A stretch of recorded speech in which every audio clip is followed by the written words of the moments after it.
আসসালামু আলাইকুম। আমরা এখন দেখব কিভাবে লোন অ্যামortization শিডিউল তৈরি করতে হয়। তো শুরুতে আমরা মান্থলি পেমেন্ট বের করব। এখানে প্রিন্সিপাল অ্যামাউন্ট দেওয়া আছে, রেট দেওয়া আছে, ইয়ার আর নাম্বার অফ পেমেন্ট পার ইয়ার দেওয়া আছে। ওটার জন্য আমরা পেমেন্ট বের করব। পেমেন্টে কত টাকা পে করতে হবে ওটার জন্য শুরুতেই ইকুয়াল, তারপর হচ্ছে পিএমটি ব্র্যাকেট, তারপর আমরা রেট, যেহেতু এখানে মান্থলি পেমেন্ট দেওয়া আছে তাই রেটকে ওটা দিয়ে ভাগ করতে হবে, কমা, তারপরে হচ্ছে গিয়ে নাম্বার অফ ইয়ার, ওটাকে হচ্ছে গিয়ে পেমেন্ট দিয়ে গুণ করতে হবে, কমা, তারপরে হচ্ছে আমাদের প্রিন্সিপাল অ্যামাউন্ট, তারপরে হচ্ছে ব্র্যাকেট ক্লোজ, এন্টার। এই হচ্ছে আমাদের monthly payment.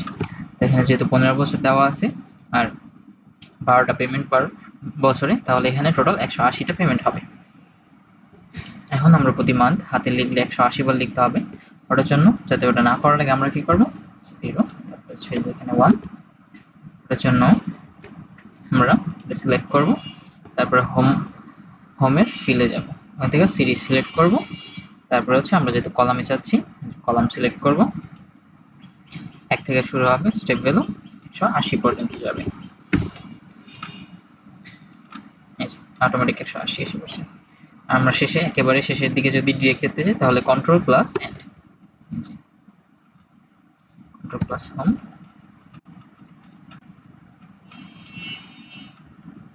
Home, control end. তারপর হচ্ছে আমাদের মান্থলি পেমেন্ট কত হবে।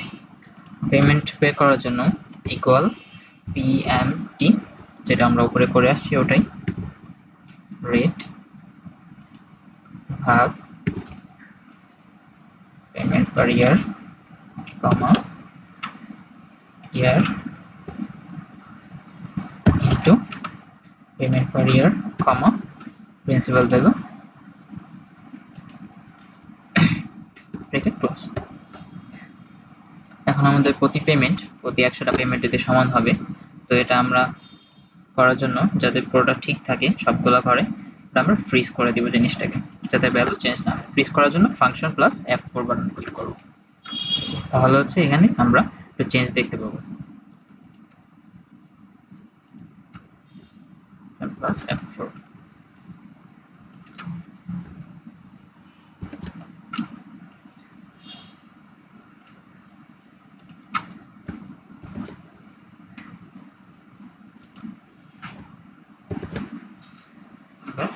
টেনে দিবা, তাহলে হচ্ছে তারপর আমরা এখানে ক্লিক করে নিচে টেনে দিবা।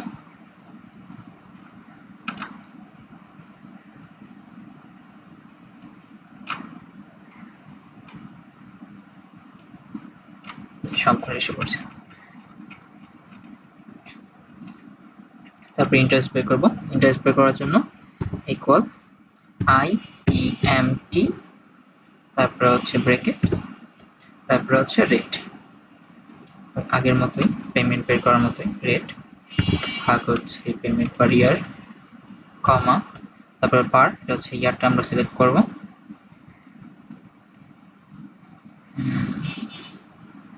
আমাদের তো হচ্ছে একটু ভুল হয়েছে, ওটা হচ্ছে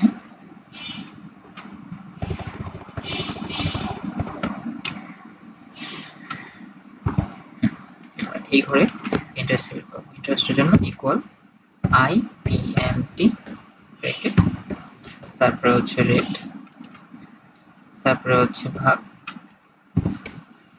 পেমেন্ট, কমা, আমরা কোন বছরের উপর হচ্ছে ইন্টারেস্ট ধরছি ওটা দেওয়ার জন্য বছরটা সিলেক্ট করে দেব, বছর, তারপরে হচ্ছে কমা, এবার হচ্ছে ইয়ার, তাহলে ইয়ারে আমরা আবার গুণ করে দেব নাম্বার অফ পেমেন্ট দিয়ে,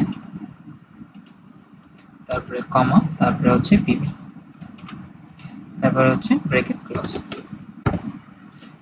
এটা হচ্ছে আমাদের number of payment, number of interest. তো নাম্বার অফ ইন্টারেস্ট তো প্রতি বছর চেঞ্জ হবে ওটার জন্য, কিন্তু ওটাতে শুধু ইয়ার চেঞ্জ হবে, বাকি সব তো ঠিক থাকবে। ওটার জন্য আমরা কি করব, শুধু ইয়ারটা রেখে বাকি সবকিছু ফ্রিজ করে দেব।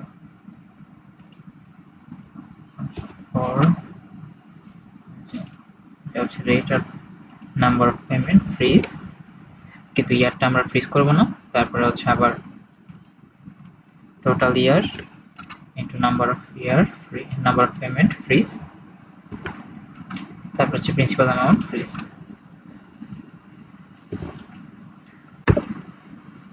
এখান থেকে প্রতি বছর চেঞ্জ হবে এটা।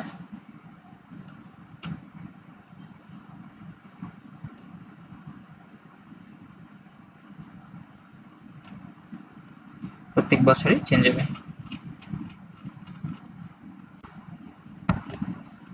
তারপর হচ্ছে আমাদের প্রিন্সিপাল অ্যামাউন্ট। তো আমাদের হচ্ছে ব্যালেন্স ছিল শুরু থেকে 5 লাখ 00, 5 লাখ ছিল।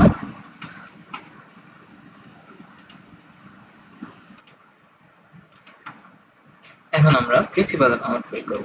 প্রিন্সিপাল অ্যামাউন্ট বের করাও ইন্টারেস্ট বের করার মতোই, এটার জন্য ইকুয়াল, তারপর হচ্ছে P P M T, principal amount bracket, তারপর হচ্ছে রেট, রেট আমরা ভাগ করে দিব পেমেন্ট পার ইয়ার দিয়ে, তারপর হচ্ছে কমা পার, মানে প্রতি মান্থ, কোন মান্থে ওটা করা হচ্ছে সেটা, তারপর হচ্ছে কমা নাম্বার অফ ইয়ার, তারপর হচ্ছে into number of payments, comma principal amount, তারপর হচ্ছে ব্র্যাকেট ক্লোজ।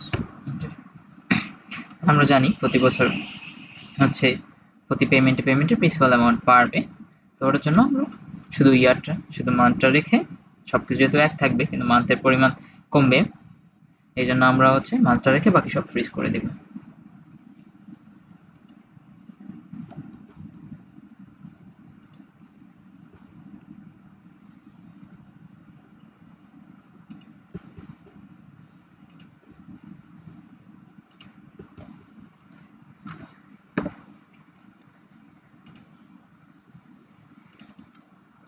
সব মান্থে হয়ে গেছে। তারপর আমরা ব্যালেন্স বের করব। ব্যালেন্স হচ্ছে প্রতি মাসে হচ্ছে মূল লোন থেকে কতটা পেমেন্ট করে দেওয়ার পরে কত ব্যালেন্স রইলো প্রিন্সিপাল অ্যামাউন্টে, ওটা। তো ওটার জন্য আমরা কি করব, ইকুয়াল ইকুয়াল, তারপর হচ্ছে আমরা মোর ব্যালেন্সটা চুজ করব, তারপর হচ্ছে মাইনাস, তারপর হচ্ছে একটা ব্রেকেট, তারপরে হচ্ছে কত প্রিন্সিপাল পে করা হচ্ছে ওটা, মাইনাস ওটা, যে মাইনাস, তারপর হচ্ছে কত প্রিন্সিপাল প্রতি মাসে পে করা হয়েছে ওটা, ব্রেকেট ক্লোজ। তাহলে হচ্ছে মূল ব্যালেন্স থেকে প্রতি মাসে যত ব্যালেন্স পে করা হয়েছে ওটা শেষ হলে আমরা ব্যালেন্স পাবো। ওকে, ওটার জন্য কি করবো,